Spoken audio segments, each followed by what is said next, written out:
here today, but of course Murray has the head-to-head record 13-2, and as you mentioned, their last meeting in that quarterfinals of Wimbledon, you have to go back to 2014 for when Tsonga beat him in Canada. But as you say, in a tie-break formula, just this sort of one tie-break penalty shootout, quick-fire tennis, I mean, it really could go either way. But I mean, both of them have shown some fairly decent form, but Murray, I have to say, has been in almost unplayable form recently, hasn't he? The recent form has been phenomenal, and over the last sort of 6-7 months, probably the best player in the world, points-wise, by far and away. But this is all new, this is quick, this is tie-break tens. What will these two produce for us?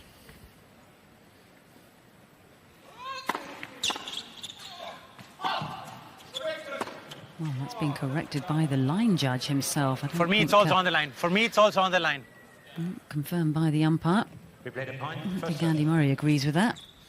Well, it's interesting because they only have the one challenge, so they want to use it wisely. And Andy's wondering, I guess the very least he knows he can get a let and a first serve, which still leaves him as favourite.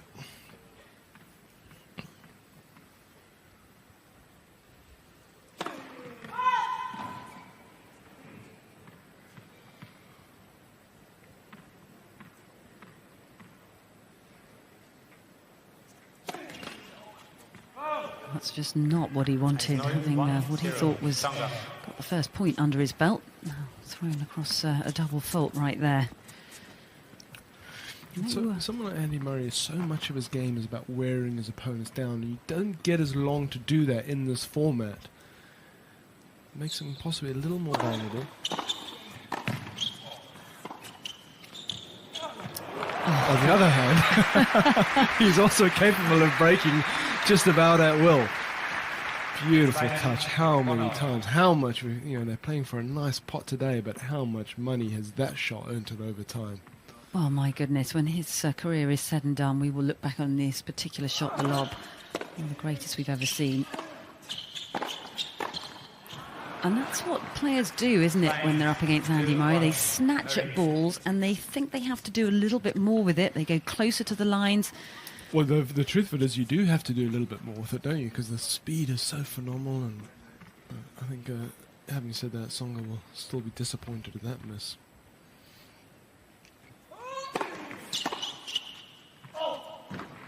You just definitely feel getting through, getting closer, the tension which they've talked about has just ramped up another notch.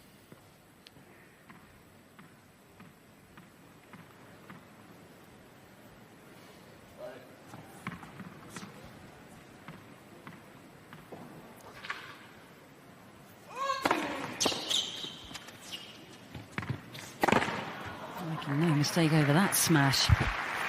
Another great serve from Andy Murray, straight down the centre tee, gets the short reply, and no problems putting that one away. So racing to a 4-1 lead, having served the double fault for the opening point of this tie-break. So got some work to do out here, Jo-Wilfried Tsonga.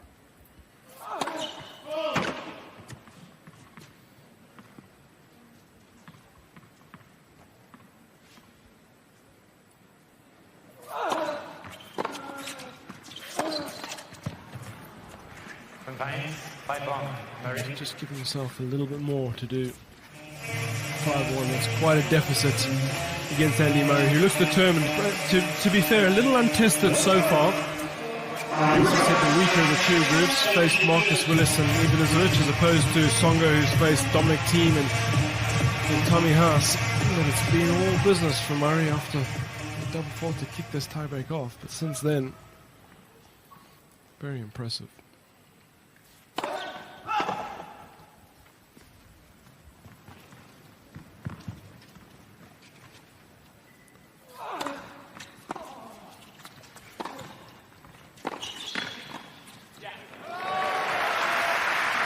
Well, he's persisted with a casual mode on the volley, Tsonga, hasn't he? Just about cost him early on. This was a beautiful approach shot back behind Murray, and he still made Tsonga work for it. Dipping and low, had to be precise.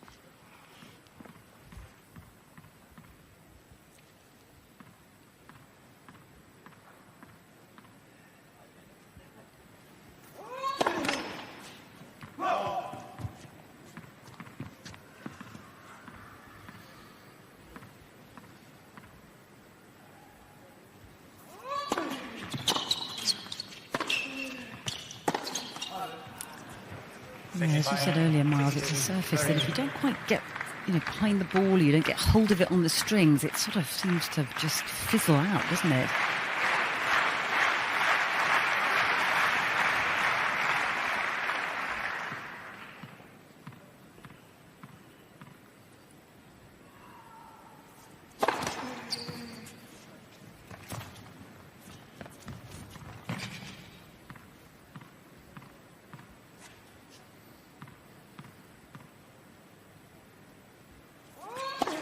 Left.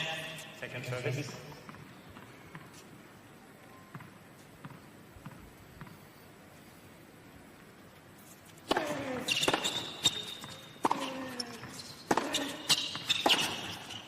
Oh, that is sensational. That is vintage Andy Murray, isn't it? How many times have we seen him do that over the course of his career as well? Yeah, it's been clear that Tsonga's tactics have been get forward and attack Murray, but just, that's the question he poses of his opponents, to make those decisions all the time. Tsonga may be just a little too deep in the court.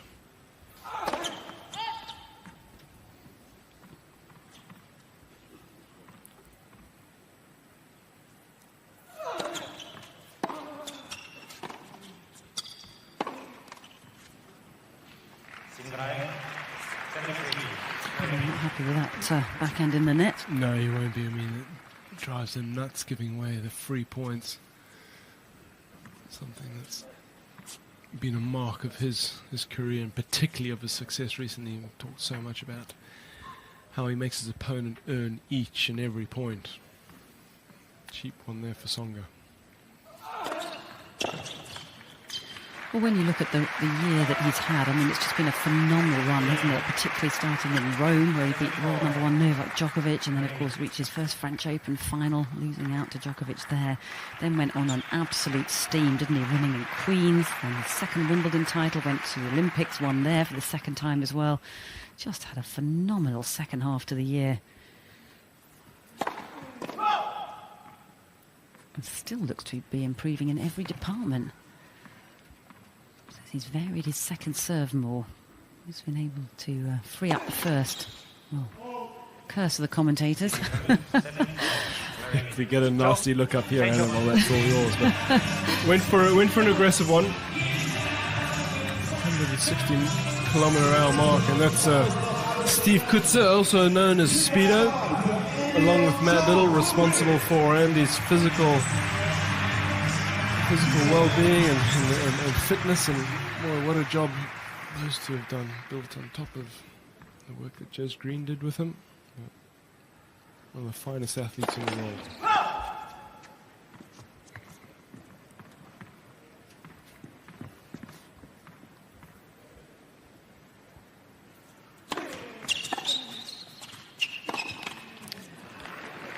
It was an awkward return down low, and this court just very sticky, an abrasive surface of the ball, almost if you can imagine a ball landing on Velcro. It's not going forward, and if the feet aren't up there, very easy to be left sort of reaching for it. Murray, who had built a nice lead, is now just probably a touch concerned.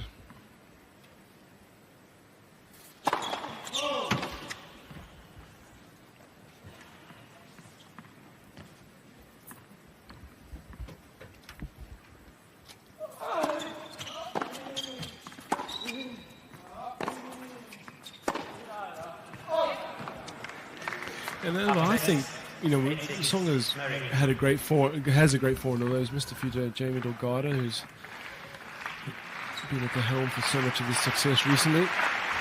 Tsonga's, he does miss more in the back, but I think a lot of it's for me shot selection. I mean, that wasn't really the right shot, was it?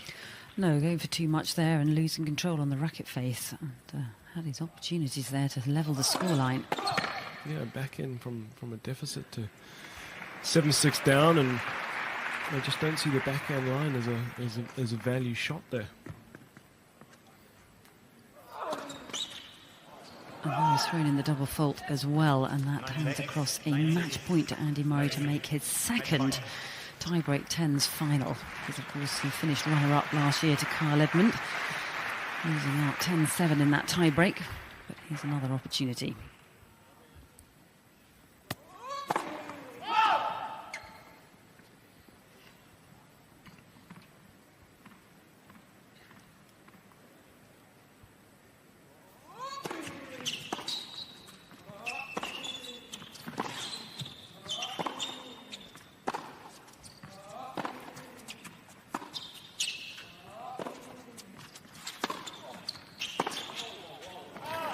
good move from Jo-Wilfried Tsonga. Didn't really hit the cleanest of forehands. It sort of wrapped round the strings a little bit, that one, but then the attack to the net, putting the pressure on Andy Murray to come up with the goods. He was not able to do so on that occasion. Well, he's such a great athlete, Tsonga. We've talked about Murray, but Tsonga too, so explosive and very capable around the net. The pressure he can put on just by being there, evident with that miss.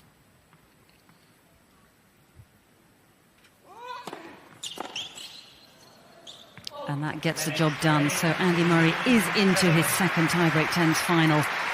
And he'll await the winner of the next matchup between Goran Ivanisevic and Dominic Thiem. So big smiles at the net. I'm sure Jo-Wilfried Tsonga feels he gave it his all out there. He certainly raised a few questions, but Andy Murray never in doubt.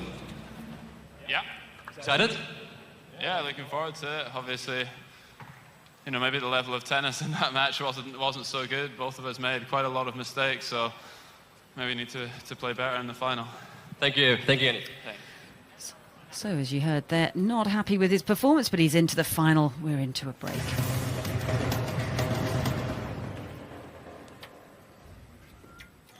Dominik, in Kürze geht's los hier mit deinem Semifinale gegen Goran Ivanisevic. Thank you. Kannst du dich eigentlich noch erinnern, als er gespielt hat?